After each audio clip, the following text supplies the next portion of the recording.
vou trazer o Genuíno já aqui, porque é tão bom conversar com o Genuíno.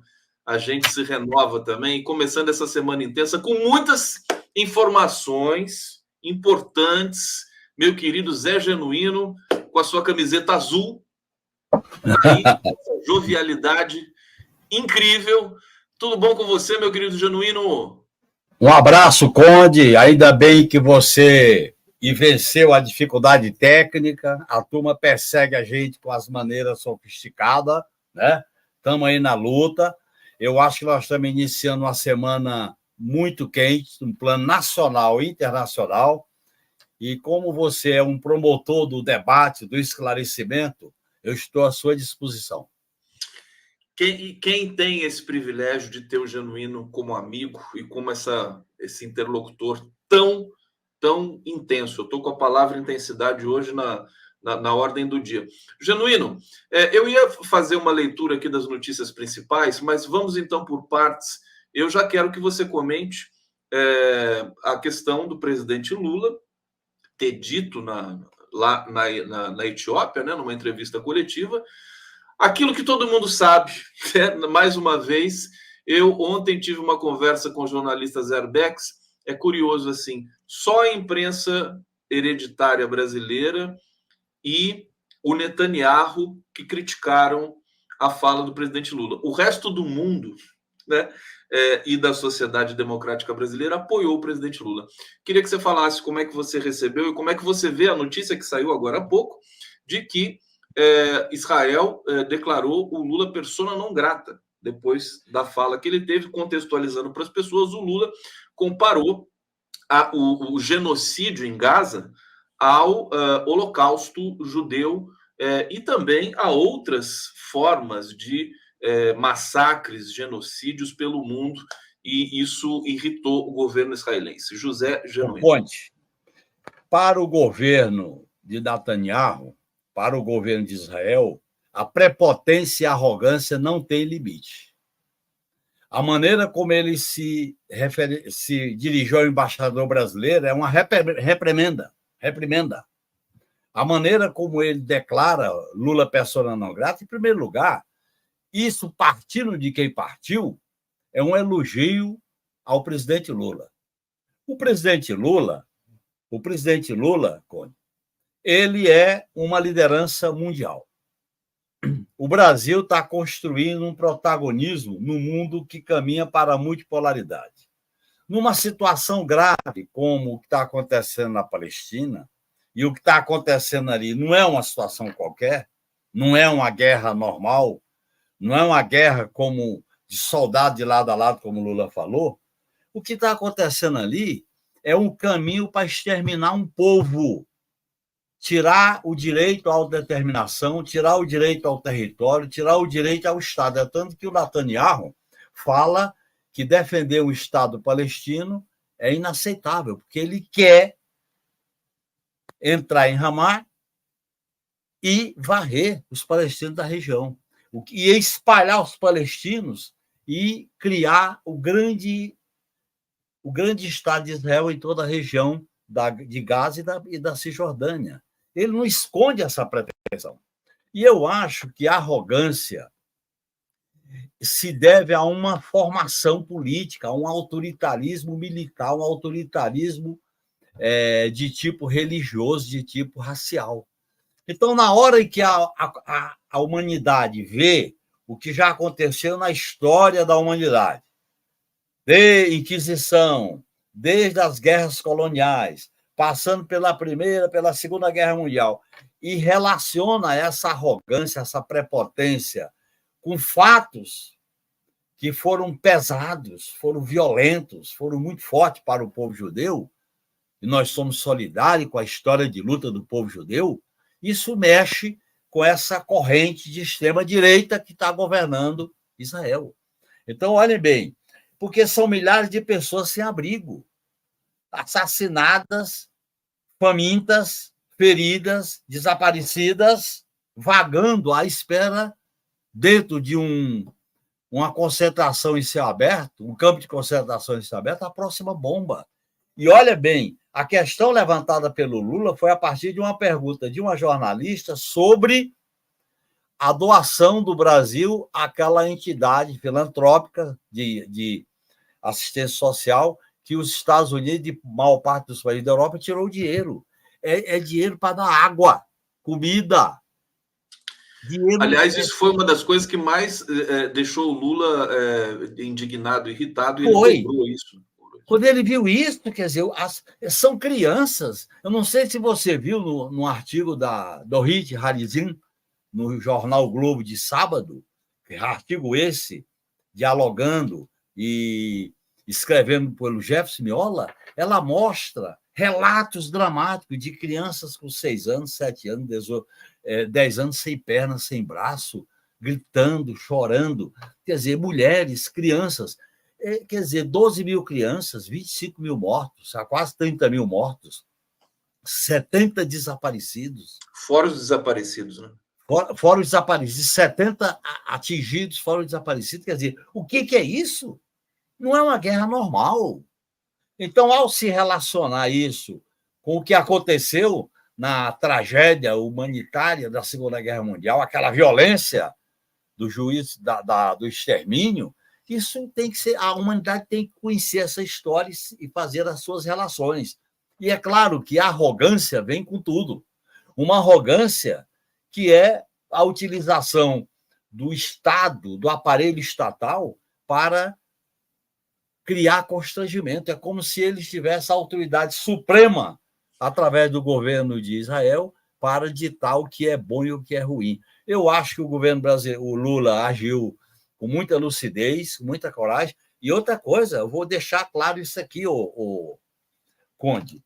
O Lula agiu de acordo com a Constituição. Eu estou com ela aqui. Olha bem, é o artigo 4º. O que diz a Constituição no artigo 4º? Que são princípios fundamentais. A República Federativa do Brasil rege-se nas suas relações internacionais pelo seguinte princípio: 1, independência nacional; 2, prevalência dos direitos humanos; 3, autodeterminação dos povos, que é o que está em jogo ali; 4, não intervenção; 5, igualdade entre os Estados; 6, defesa da paz; 7, solução pacífica para os conflitos. Lula defendeu o cessar-fogo. 8, repúdio ao terrorismo e ao racismo, que o Lula já se manifestou várias vezes. E, por último, cooperação entre os povos para o progresso da humanidade. E são os princípios do artigo 4º da Constituição. O Lula é chefe de Estado e chefe de governo, e ele se pauta por esses princípios. E, no meu modo de entender, a crise internacional é tão grave, Conde, que uma liderança do tamanho do Lula não pode ficar no muro. Não pode ficar em cima do muro. Não pode ficar em cima do muro, não pode ficar obedecendo essa imprensa entreguista que divulga aqui o centro elaborador que está em Washington, que está na Europa. Não pode ficar com medo de se manifestar, senão o Lula não acumula. O Brasil fica menosprezado no contexto internacional. Portanto, a pressão pelo cessar-fogo, a pressão para a entrega dos reféns e dos prisioneiros políticos, e a pressão pela criação do Estado palestino viável tem que continuar, tem que envolver governos, personalidades, lideranças, movimentos sociais. Portanto, o que o Lula fez foi verbalizar, dar voz a uma questão que não pode haver. Veja como é que a Europa está tratando essa questão. Uma vergonha. A Europa do iluminismo, a Europa das revoluções, é uma vergonha que está acontecendo. Olha a crise dos Estados Unidos por causa disso.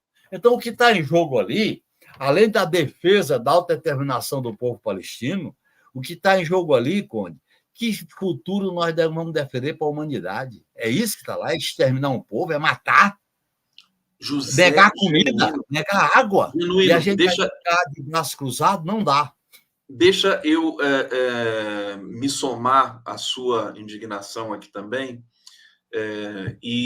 mas antes de seguir nessa toada, nessa discussão, a gente vai avançar mais nesse debate, agradecer a presença de vocês, pedir para vocês darem um like aqui na nossa transmissão, se inscreverem em nosso canal e também fazerem aqui os superchats no nosso no nosso bate-papo aqui. Os superchats da TVT estão liberados e abertos para vocês. Deixa eu trazer o comentário do Marcos Gambis. Vou aumentar esse comentário aqui para a gente poder saborear visualmente. Bom dia, Conde Genuíno. O Brasil devia cortar relações comerciais com Israel. Eles não terão os alimentos produzidos aqui. Nós perdemos o quê? Armas, tecnologias de espionagem. Compremos da China. Cornélios Fuscos, José Genuíno, Luiz Inácio, Luiz Erundina, Santa Trindade. Olha que bacana isso aqui. Décio Kerrer Marx, quem faz a guerra nunca é persona grata. Também acho, né? Vera Lúcia dos Santos, uma das maiores mentes da política. Parabéns, companheiro Genuíno. Eu vou seguir lendo o comentário de vocês aqui na sequência. Antes, eu quero fazer um agradecimento. Diga, Genuíno. Não, eu queria só rapidamente dizer o seguinte: dependendo do teor das conversas do embaixador brasileiro com a chancelaria israelense, o governo brasileiro deveria examinar essa possibilidade. A arrogância, chamar para uma reprimenda, nós não podemos aceitar essa arrogância. Declarar o Lula persona não grata é inaceitável. Portanto, nós devemos acompanhar esta situação e eu não descarto a possibilidade de, num determinado momento, se não recuarem, e o Lula não vai pedir desculpa porque o Lula não falou nada de errado, ele rever essa questão das relações diplomáticas. Das relações diplomáticas com Israel. Acho que já passou da hora também, até porque o que está acontecendo em Gaza, nós todos estamos vendo, é um crime contra a humanidade, ou seja, genocídio de fato. Genuíno, os soldados israelenses invadiram o único hospital que sobrou, porque o resto eles destruíram. Em Gaza... Você viu aquela cena dos soldados que mataram a jovem palestina e expuseram com as armas as roupas íntimas dela? Não vi essa cena. Cena. Foi divulgado. Inclusive, está tendo protesto de organizações humanitárias, humanistas de judeus. Sim. Está tendo protesto desses grupos. Na verdade, deixa eu até trazer aqui um pouco a reflexão que eu fiz com o jornalista Zerbex ontem, que admira o Genuíno também. Eu acho que é até recíproco, né? Porque você conhece o Zerbex também muito bem. Conheço, é um grande jornalista, uma grande cabeça, olha... Uma figura fantástica, que cobriu as guerras anteriores ali, os conflitos no Líbano, teve em Moscou, entrevistou o Gorbachev, é uma figura espetacular. E ele disse o seguinte, o Israel está isolado no mundo agora. Ele criticou muito os chefes de Estado dos países árabes que continuam exportando petróleo para Israel, continuam fornecendo alguns produtos para Israel, mas que no âmbito internacional Israel está manchado pelo que está fazendo, está ficando cada vez mais isolado. Acabou o turismo em Israel, né? Porque a situação, as famílias ali do norte de Israel tomaram Tel Aviv nos hotéis com as famílias todas, porque tem medo de serem ali bombardeados pelo conflito que também está saindo. Então, e a crise econômica, o Netanyahu não gosta de Israel. Oi? E a crise econômica para manter a sobrevivência dos colonos que foram retirados das áreas que estão sendo colonizadas. Há uma crise grande do governo Netanyahu. Perfeitamente. E os Estados Unidos também dando alguns sinais, né, em função também da ambiguidade ali do comportamento do Joe Biden e tudo mais. O fato é o seguinte, ele deixou claro o seguinte, Genuíno, que Netanyahu é o maior inimigo de Israel, do povo israelense, né? Que Netanyahu tá pensando na própria sobrevivência, esticando esse conflito o máximo, né? O que é ruim para o mundo inteiro, sobretudo moralmente, né? Então, eu vou pedir para você comentar um pouco essa situação, e assim, casada com a situação do Lula não recuar, né? E do peso do comentário do Lula para o mundo, Genuíno. Primeiro, tem um peso muito grande pela liderança do Lula, pela coragem dele de fazer aquela declaração na Etiópia, na Conferência Africana, o peso que teve, o respeito à liderança do Lula e também porque, num mundo conturbado, diante dessa crise múltipla, o governante, a liderança mundial, Conde, tem que ter posição. Não adianta ficar no muro, de ficar lá e cá. Tem que ter posição clara. E toda a intervenção do Lula tem como pano de fundo a questão humanitária, o direito a comer, o direito a viver, o direito à água.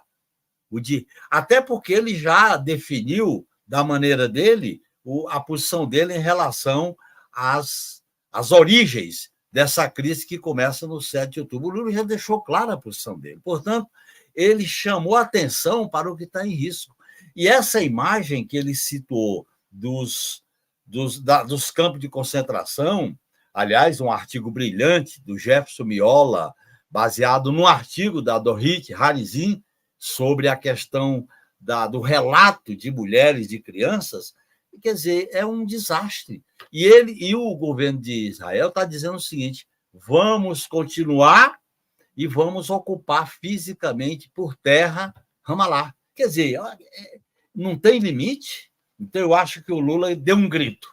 E eu acho que a política externa, num quadro de crise, se faz através de luta, de posição, não é através de punhos e rendas. Tem hora que é preciso mais do que punhos e rendas. Eu espero que o governo brasileiro, sob a liderança do Lula, reexamine, por exemplo, ele já estava descontente com o governo Lula porque o Lula suspendeu os acordos militares do governo inelegível do Bolsonaro. Depois você vê como a extrema-direita brasileira, protofascista, está aderindo ao discurso do governo de Israel. Né? Isso que eu queria comentar contigo, Lima. Pode seguir, então. Eu acho que o Lula, para terminar, eu acho que o Lula merece todo o apoio e nós devemos colocar uma questão nova. A questão internacional começa a se refletir aqui. E de que maneira a gente deve entender esse reflexo? É mobilizar a opinião pública brasileira. O Partido dos Trabalhadores, os demais partidos de esquerda, o próprio governo tem que entender que não adianta ficar só numa relação midiática nem em relação com o Congresso. Tem que se relacionar com a sociedade e encarar de vez por toda a mobilização popular. José Genuíno no 11 News, vamos para o bate-papo, tem superchat chegando aqui. Solange Dietrich, deve ser prima da Marlene Dietrich, está aqui colaborando conosco. Respect Constituinte está dizendo aqui: Itamaraty publicará lista de tratados, leis, recomendações, etc., internacionais violadas e crimes de cada lado, Israel e Hamas. Muita gente dizendo também. Aliás, deixa eu reforçar o pedido para vocês aqui fazerem os superchats, tá, gente? Para colaborar com o nosso trabalho também via aqui o canal do YouTube da TVT. Está chegando mais, eu estou vendo aqui, para ficar um bate-papo bem bonito, bem colorido. Pessoas dizendo que, se não era o caso também, o Genuíno, de o Lula chamar o embaixador de Israel também, né? Pode ser. Como é que funciona a diplomacia nesse momento? Quer dizer, eles foram arrogantes, prepotentes, o Brasil vai ter que responder de alguma maneira. Certamente o Itamaraty está examinando essa questão. E eu acho que o governo tem que dar uma resposta. Dizer publicamente que o embaixador vai receber uma reprimenda e decidir que o Lula é persona não grata, isso não pode ficar assim. Tem que ter uma resposta do governo. Agora, eu não tenho elementos para dizer qual será, mas certamente vai ter.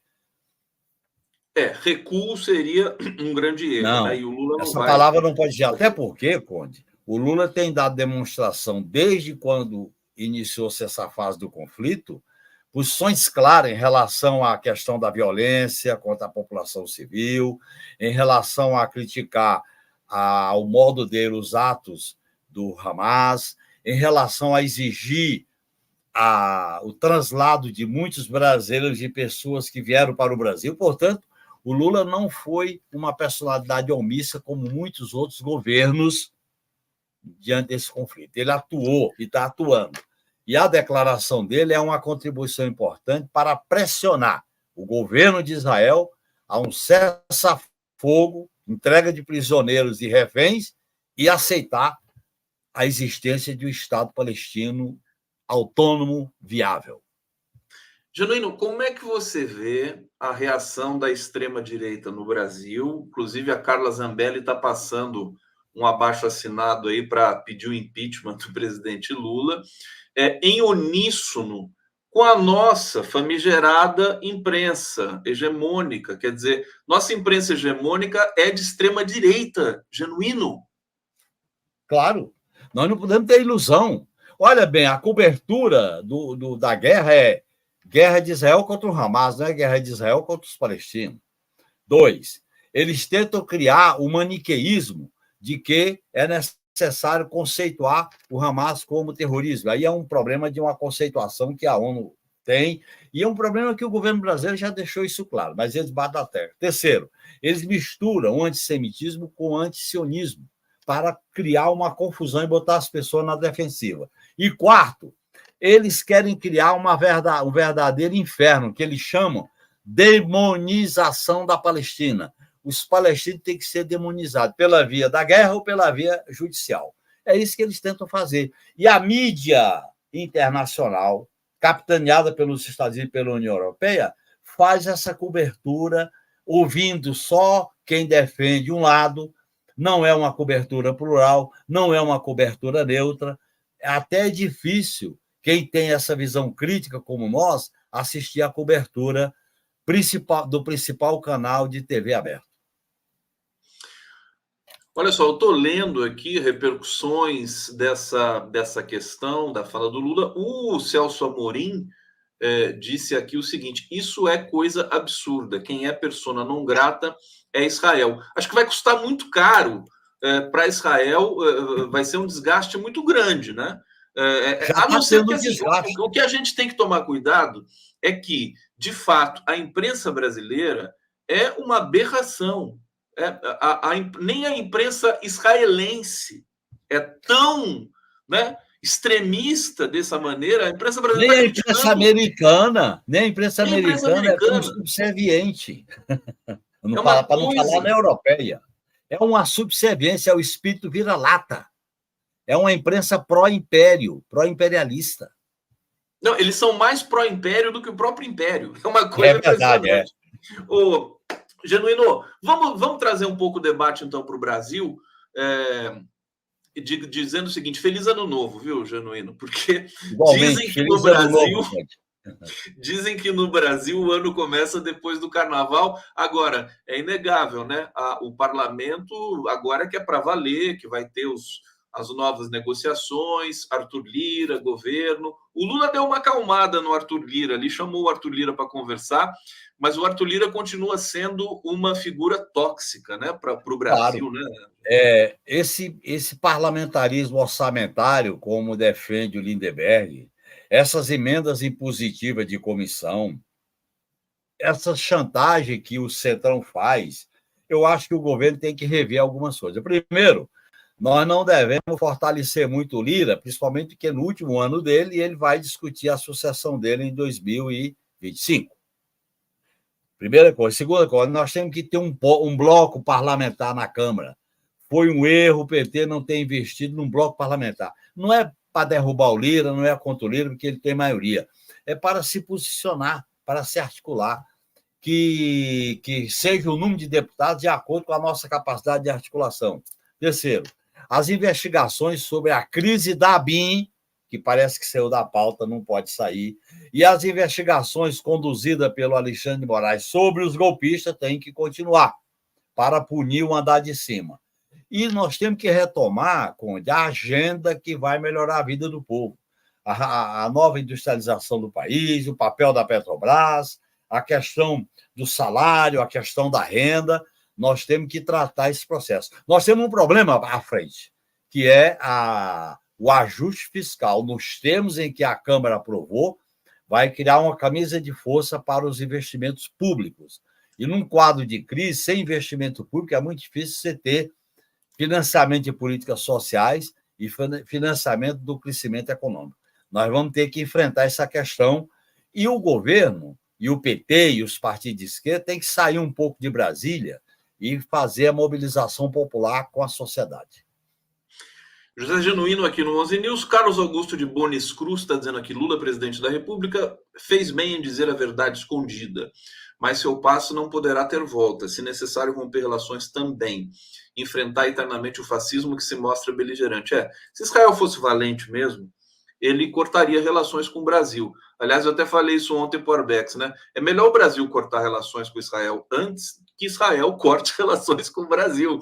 Claro, claro. Porque depois Agora, dessa... veja bem, Conde, eles estão se apoiando aqui numa extrema-direita que está, vamos dizer assim, sendo investigada, numa extrema-direita que queria dar o golpe, numa extrema-direita que queria transformar a BIM numa grande arapongagem, numa extrema-direita liderada pelo inelegível Bolsonaro. Essa é a força que eles apoiam. Tirando esses programas de rádio e televisão, tirando uma ou outra liderança gourmet ou cheirosinha, entre aspas, o resto é a turma que governou o país, levou o país a esse buraco. Com quem o embaixador de Israel aqui se reuniu? Com essa turma. Então, eu acho que o governo brasileiro tem que ficar bem tranquilo, seguro. Foi uma declaração importante para o mundo atual, do jeito que a gente está vivendo, e eu repito, é importante uma pressão internacional para que o governo de Israel volte atrás e não cometa mais genocídio na faixa de Gaza. A pretensão ali, eu vou chamar, a pretensão ali é eliminar um povo. A pretensão ali é exterminar, é genocídio. Isso não pode acontecer. E eu acho que a questão nacional, cada vez mais se intercala com a questão internacional. Na verdade, é uma crise mundial que tem os reflexos em cada país. Nós devemos atuar nesse novo quadro, com essas interferências, com essas condições todas que estão se delineando. Veja a situação dos Estados Unidos, como é delicada na preparação do ano pré-eleitoral. Tudo isso está se mexendo. Olha a crise econômica e social da Argentina. Você viu hoje o dado, né? Quase 57% da população argentina num quadro de miséria, de carência alimentar.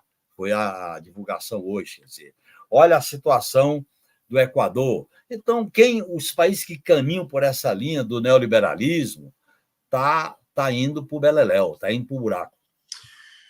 Olha, audiência fantástica aqui no canal do YouTube da TVT. Obrigado pelo carinho, pela presença, pelo engajamento. Mais uma vez, reforçando aqui, deem o like, inscrevam-se no nosso canal e abusem aqui do nosso chat, do nosso fórum de debates aqui. Você tem o direito de comentar, perguntar, criticar, sugerir e também fazer o superchat para colaborar com o nosso trabalho. Genuíno, tem uma notícia hoje que o DCM, de maneira muito competente, publicou. Um abraço para o Kiko Nogueira. Ele está dizendo aqui o seguinte: a Dilma relatou a Lula que estava sendo monitorada pela BIM na noite da posse de Alexandre de Moraes. Naquela noite, após participar de cerimônia de posse no TSE, a Dilma foi jantar no restaurante Vila Tevere, localizado na Asa Sul de Brasília. Ao chegar, a segurança da ex-presidenta foi informada sobre a presença anterior de seguranças do GSI no local, referindo-se ao Gabinete de Segurança Institucional. A gente sabe, Genuíno, que o Heleno queria espionar até o gabinete de transição. Presidente, você lembra disso? Aliás, ele reivindicou instalar computadores do Gabinete de Segurança Institucional no gabinete da transição. O gabinete de segurança institucional devia ter sido extinto quando Lula ganhou a eleição na transição. Ali é um covil de golpista, de arapongagem que não é para inteligência. O Brasil não tem uma inteligência de Estado.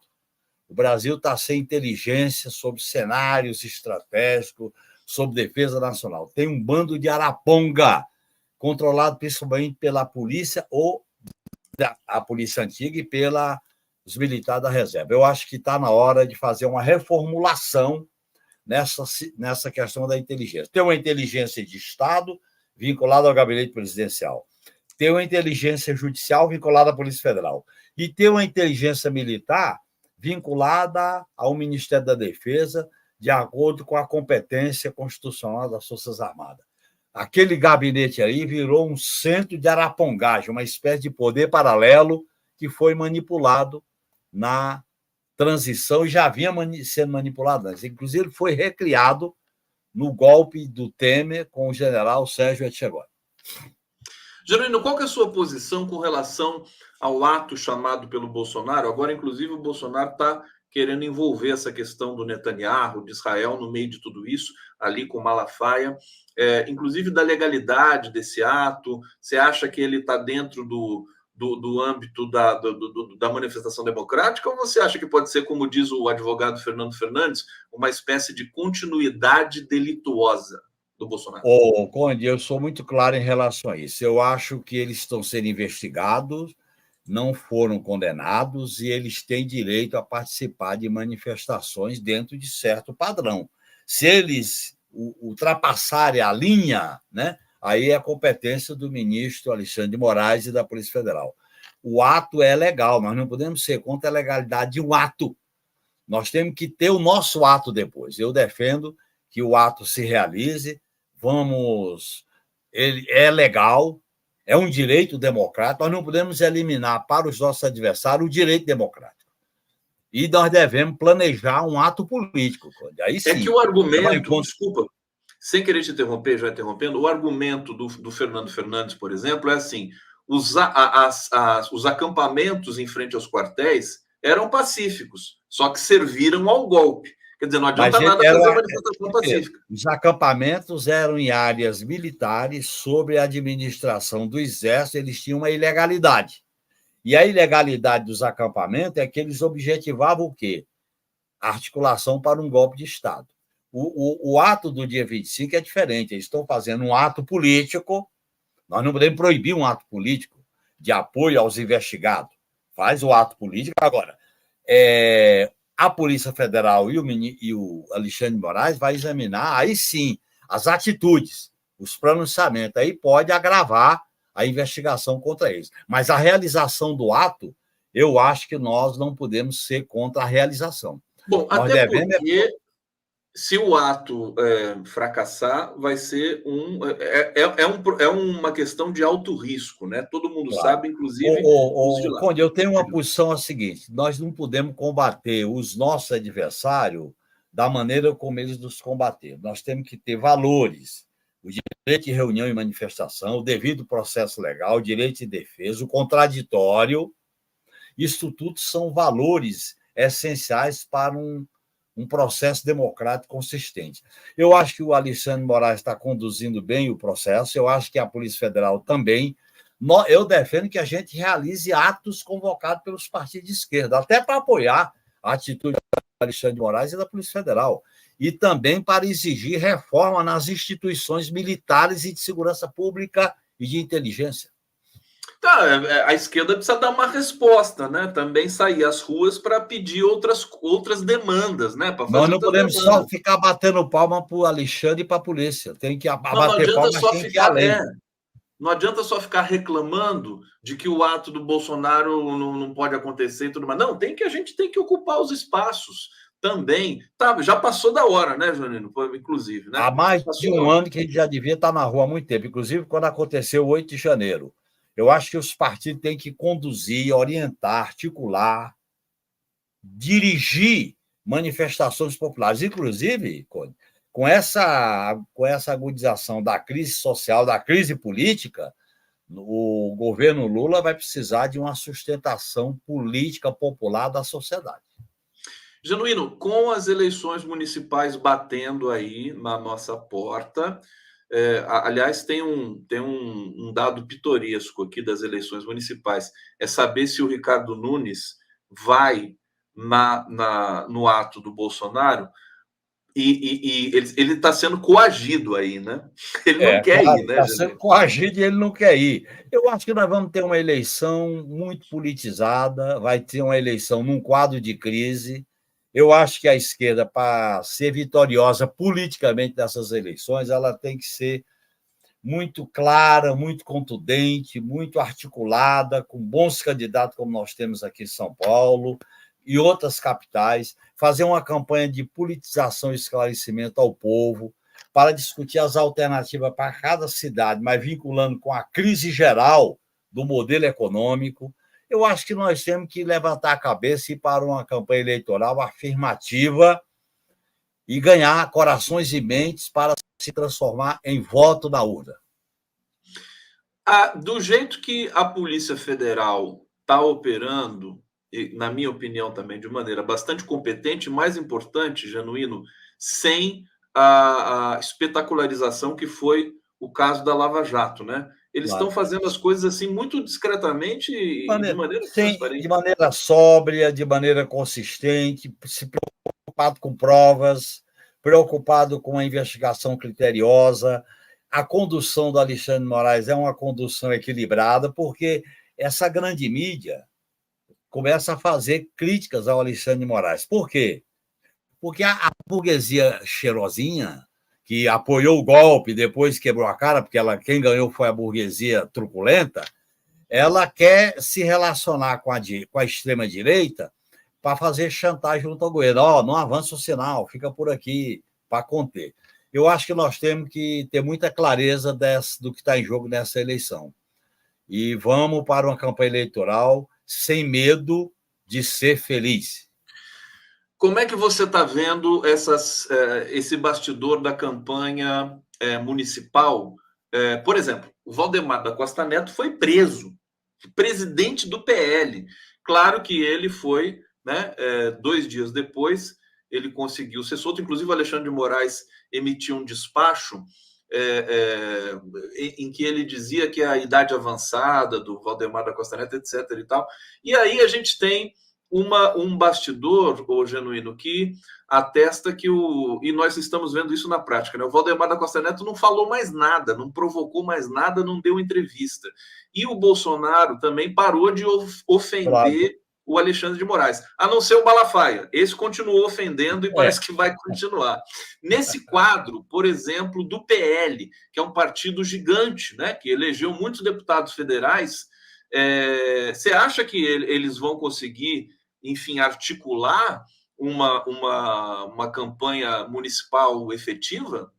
Uma campanha eleitoral, Conde, mesmo no âmbito municipal, ela exige muita articulação, muito movimento tático, muitas viagens, e quem faz isso tem que ter autoridade política para ser ouvido, para fazer os acordos, para os acordos serem cumpridos. Eu acho que eles estão diante de uma dificuldade. Essa dificuldade significa que eles vão ser flagrosamente derrotados? Não, necessariamente não, mas eles vão ter dificuldades maiores do que antes.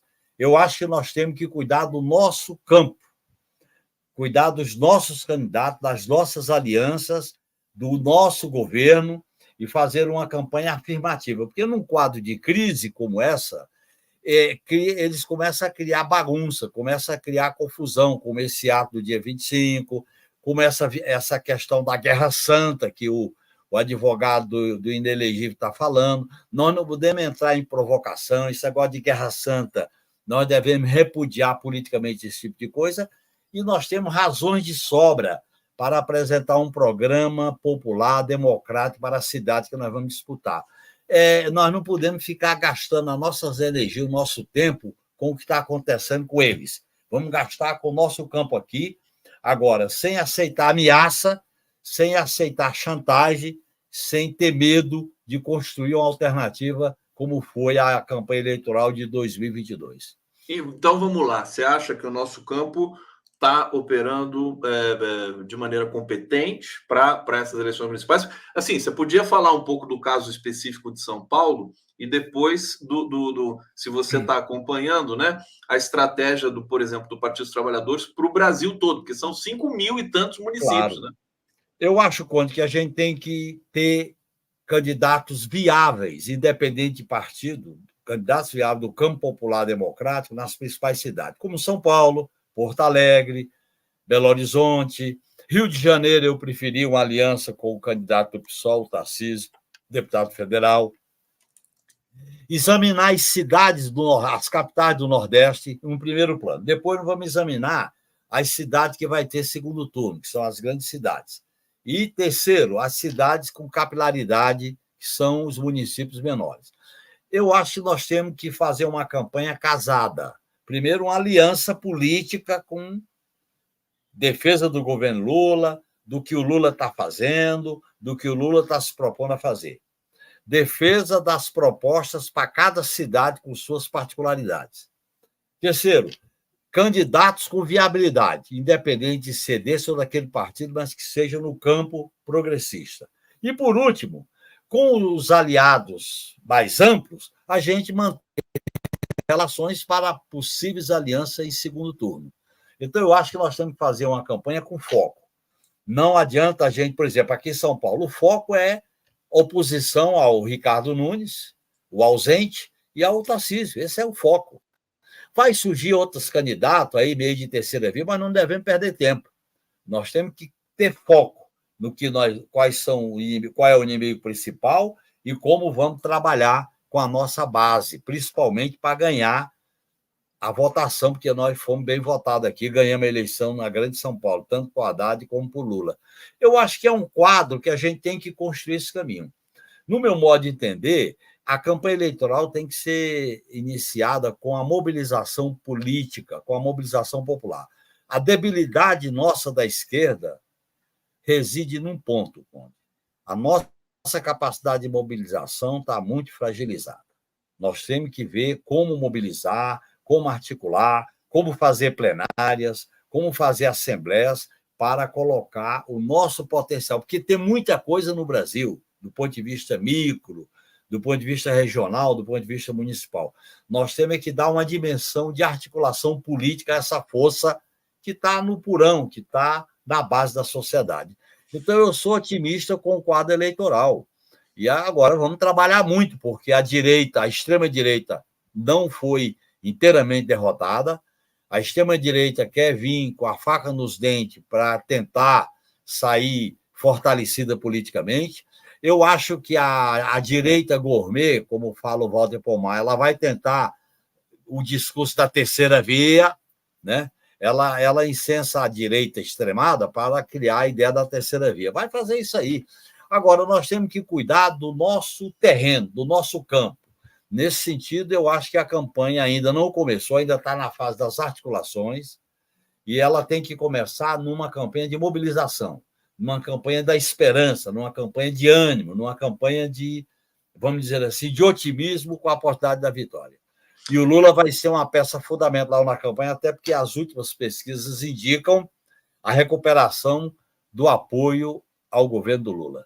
Ô, Genuíno, não que você não estivesse leve nos outros dias e temporadas que nós conversamos, mas hoje você está especialmente leve, assim, está trazendo uma energia tão boa aqui para a gente. O que tem? Você está apaixonado, Jana? Você está apaixonado pela sua companheira de tanto tempo, claro. Né? Eu agradeço muito ser entrevistado por você. Você é uma pessoa que estimula, que transmite energia, transmite confiança.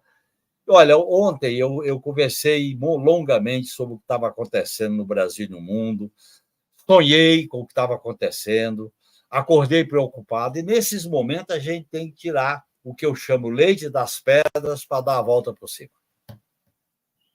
José Genuíno aqui conosco. Querido, obrigado. Tá? Você está demais, realmente, sempre muito forte, sempre muito presente, sempre muito celebrado pelo nosso coletivo e pelo coletivo democrático desse país, por todos os setores democráticos desse país. Imensa admiração por você. A gente vai aqui para a transição no nosso 11 News. Tá bom, meu querido? Muito obrigado, Conde. Muito obrigado.